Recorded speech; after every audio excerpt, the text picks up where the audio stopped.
Good morning. सकाळी-सकाळी आम्हाला थोडंसं बाहेर काम होतं, ते करायला गेलो. त्यानंतर आम्हाला येताना दुपार झाली. मस्त येताना छान असे ब्रेड घेऊन आलो आणि मस्त या ठिकाणी चहा आणि ब्रेड खाल्लं. त्यानंतर इथे बघा आमच्या पिल्लूची गर्दी. ती तिच्या पप्पाला खाऊच देत नव्हती. तिचं म्हणणं होतं, की तुम्ही मला द्या आणि तिला ते कसं काय देणार आम्ही?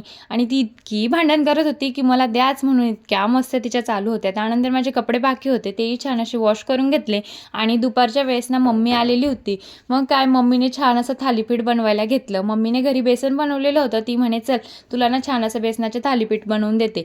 मग मम्मीने छान असं थालीपीठ बनवलं आणि खरंच तिच्या हातचं थालीपीठ इतकं छान लागतं ना, खरंच तिच्यापेक्षाही बी छान माझ्या आजीच्या हातचं लागतं. माझ्या आजीच्या हातचं थालीपीठ आहे ना, मी आणि माझे पप्पा इतके खातो ना, भरपूर असं आवडतं. त्यानंतर मम्मीने खूप छान बनवलेलं होतं. मस्त या ठिकाणी गॅलरीत बसून मस्त छान असं थालीपीठ एन्जॉय केलं आणि त्यानंतर ना आमच्या ध्रुवचे अशी काही ड्रॉइंग चालू होती आणि त्यांनी त्याची स्टडी वगैरे ड्रॉइंग कंप्लीट केली आणि त्यानंतर संध्याकाळी मला ना छान अशी खिचडी बनवायची होती, मसाली खिचडी. जास्त जण होते त्यामुळे मग मला मोठ्या पातेल्यात बनवावी लागली. त्यानंतर मग मस्त पातेल्यामध्ये छान असं तेल टाकलं. कांदा मी या ठिकाणी छान असा उभा चिरून घेते आणि टोमॅटोही छान असे उभे चिरून घेते लांब लांब. त्यानंतर आहे ना त्यामध्ये जिरं मोहरी टाकून छान असं कांदा आणि टोमॅटो सॉफ्ट करून घेतलं तेलामध्ये. त्यानंतर त्यामध्ये छान अशी वाटाणे टाकले.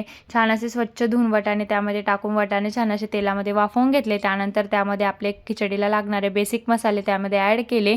त्यानंतर आहे ना मसाले छान असं तेलामध्ये परतवून घेतले आणि मसाले ना छान असं तेल सुटेपर्यंत छान असे त्याच्यातच होऊ द्यायचे असतात. त्यानंतर आहे ना मसाला जळू नये म्हणून त्यामध्ये मी ना म्हणजे अर्धा ग्लास पाणी टाकलं आणि छान असं मसाल्याला तेल सुटू दिलं. मसाल्याला छान असं तेल सुटलं की मग त्यामध्ये डायरेक्ट पाणी ॲड नाही करायचं. त्यामध्ये ना धुतलेले तांदूळ आणि बटाटे छान असे ॲड करून घ्यायचे स्वच्छ धुवून आणि त्यामध्ये टाकून द्यायचे आणि ते छान असं एकत्रित करून घ्यायचे. आणि खरंच असं ना अशा पद्धतीने तुम्ही करून जर बघितलं ना, खरंच खिचडी खूप छान लागते. आपण काय करतो अगोदर पाण्याला उकळी आणतो, तसंही खूप छान लागतं, पण मी अशाच प्रकारे बनवते. तुम्हाला जर आवडलं असेल तर नक्की कमेंटमध्ये सांगा. त्यानंतर आहे ना तांदूळ छान असे मसाल्यामध्ये छान असे एकत्रित करून घेतले. मस्त छान असं त्यांना थोडंसं होऊ द्यायचं. म्हणजे ना टाकल्यानंतर आहे ना त्याच्यात लगेचच पाणी नाही टाकायचं. त्यानंतर थोडंसं छान असं तेलामध्ये होऊ द्यायचं. म्हणजे ऑलरेडी आपण 1 ग्लास पाणी टाकलं आणि त्याच्यामध्ये थोडेफार ते होऊन जातात. त्यानंतर त्यामध्ये बारीक चिरलेली कोथिंबीर ॲड करून घ्यायची आणि शेंगदाणे टाकून घ्यायचे. शेंगदाणे मी तेलात टाकत नाही, मला ते आवडत नाही, कारण ते ना तेलामध्ये सगळे असे जळल्यासारखे लागतात.